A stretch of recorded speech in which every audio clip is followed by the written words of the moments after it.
Here's something I want you to imagine for the next few seconds. A political leader who is so desperate, so rattled, so cornered by reality that he has started flipping his own narrative every couple of days and hoping no one notices. But millions of Americans are noticing, and that panic you're seeing from him. It's not random. It's not confusion. It's fear. Real fear.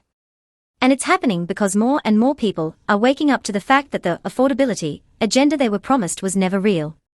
It was a sales pitch, and now that life is more expensive than ever, the pitch has collapsed. And that's why Trump is melting down right in front of us.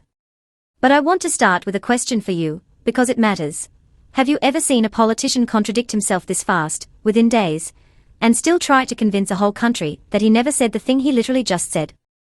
Because what Trump is doing right now is one of the most surreal political flip-flops I've ever seen. Let's start with this.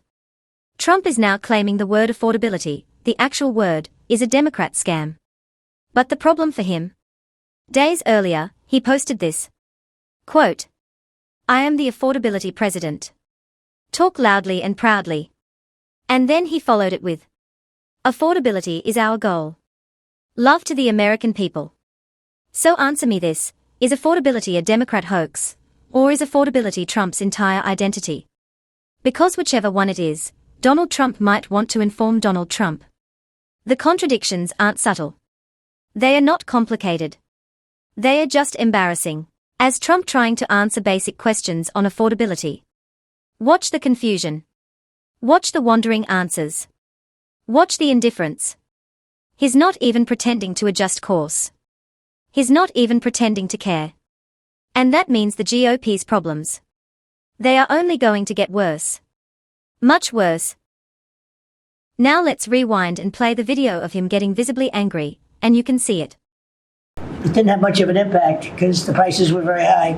But our prices now for energy, but for gasoline are really low. Electricity's coming down. And when that comes down, everything comes down. But the word affordability is a Democrat scam.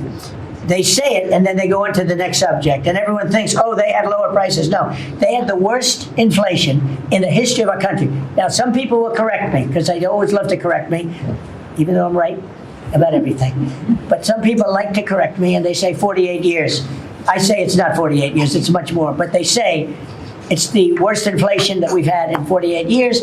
I say ever, but whether it's 48 years or ever, it's pretty bad. We had the worst inflation that we've ever had. When you talk about affordability, is going forward, are the American people, do you believe, getting impatient with the reforms that you're making? They've talked about, it's about... I think they're getting fake news from guys like you. Look, affordability is a hoax that was started by Democrats who caused the problem of pricing. And they didn't end it. Look, they lost in a landslide. We won every swing state. We won the popular vote. We won everything. You can see the frustration as Americans begin to realize the con. He campaigned on lowering costs. He promised life would get cheaper. He promised he alone would fix everything. And then, the moment he took office, prices soared. Everyday life became harder. Families struggled more. And Democrats are running on fixing the problems created during Trump's administration. And his reaction? Not to fix anything. Not to try. But to insist the word affordability is a trick created by Democrats. That is the level of panic we are dealing with. But Trump isn't the only one falling apart under the weight of reality. JD Vance, yes, roll that clip, is unraveling too. If you look at every affordability crisis that's confronting the American people today, it is traceable directly to a problem caused by Joe Biden and congressional Democrats. Why did homes get so unaffordable? Because we had 20 million illegal aliens in this country taking homes that ought by right to go to American citizens. Why did tax bills get so unaffordable? Because Democrats were raising taxes while congressional Republicans under the president's leadership were now cutting taxes. Why did food get so expensive? Because we printed trillions of dollars and threw it into green scams that made our agricultural economy suffer while Americans were paying higher prices for food. On every single one of those issues, Mr. President, I think we've made incredible progress. But it would be preposterous to fix every problem caused over the last 4 years in just 10 months. I think that we've done incredibly good. But what I see over the next year, and you heard Brooke talk about joy and gratitude, what I really think this season represents for me, and I think for the entire administration, is that we have now done incredible work to fix what Joe Biden broke. And I think the next year in American growth and American prosperity could be the best year that we've had in the United States of America. It's going to happen because we're all working hard. It's going to happen because we have the greatest country in the world. But I think for congressional Democrats in particular, if they want to talk about affordability, they ought to look in the mirror. We are fixing what they're broken. We're proud to do it. It's the job that we were elected to do. But I think 2026 is going to be the year where this economy really takes off. Now, apparently, when they promised prices would go down on day 1, what they meant was on day 365. Day 1, day 365, who could possibly keep track, right? But that's not even the most telling part of Vance's rant. The most revealing part is when he blames immigrants for making life more difficult for Americans. Because that moment exposes everything. Let's break it down plainly. The room JD Vance is sitting in is filled with CEOs, billionaires, elites, mega donors, the people this government actually works for.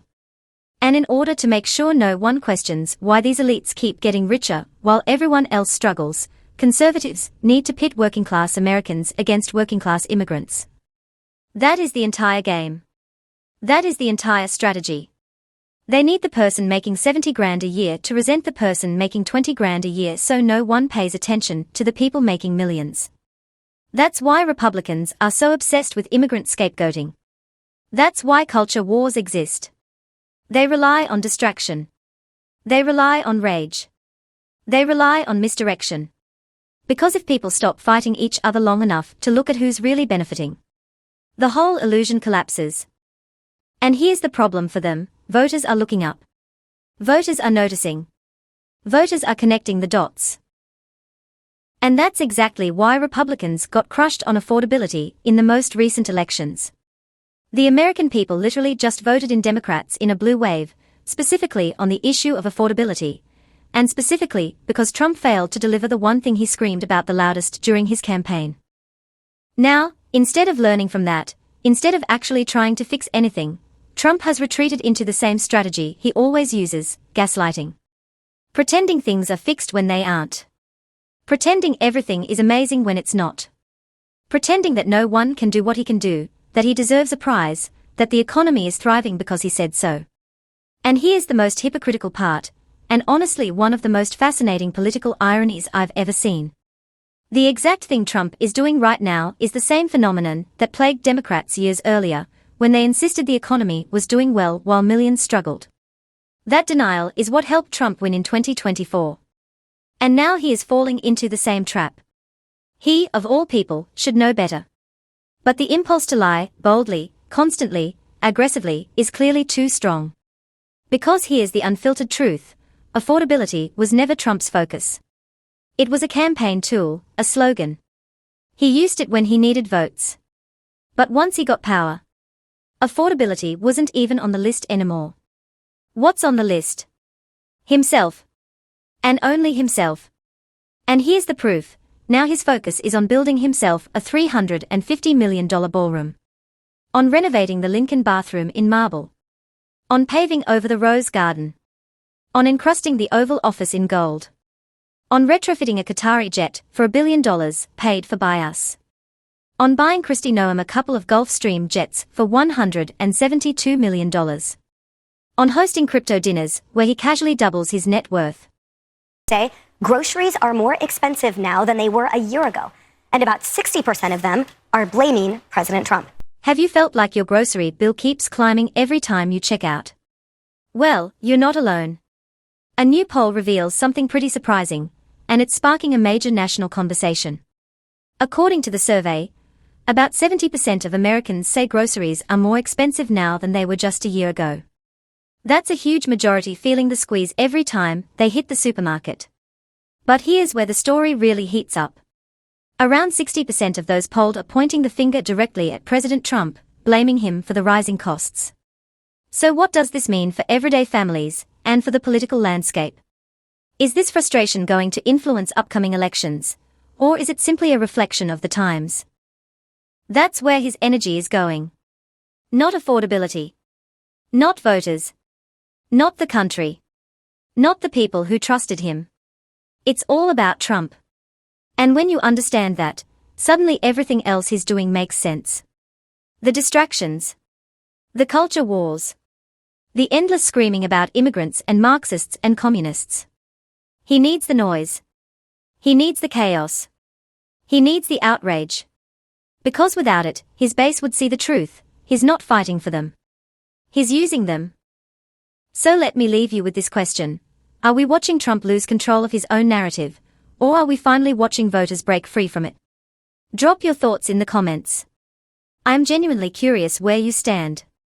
And before you go, if you value independent media, if you want to see more content like this, and if you appreciate creators who actually dig deep instead of repeating talking points, please hit like, subscribe, and drop a comment below. Your support matters more than you know, and it helps us keep bringing you the truth behind the noise. I really appreciate you being here.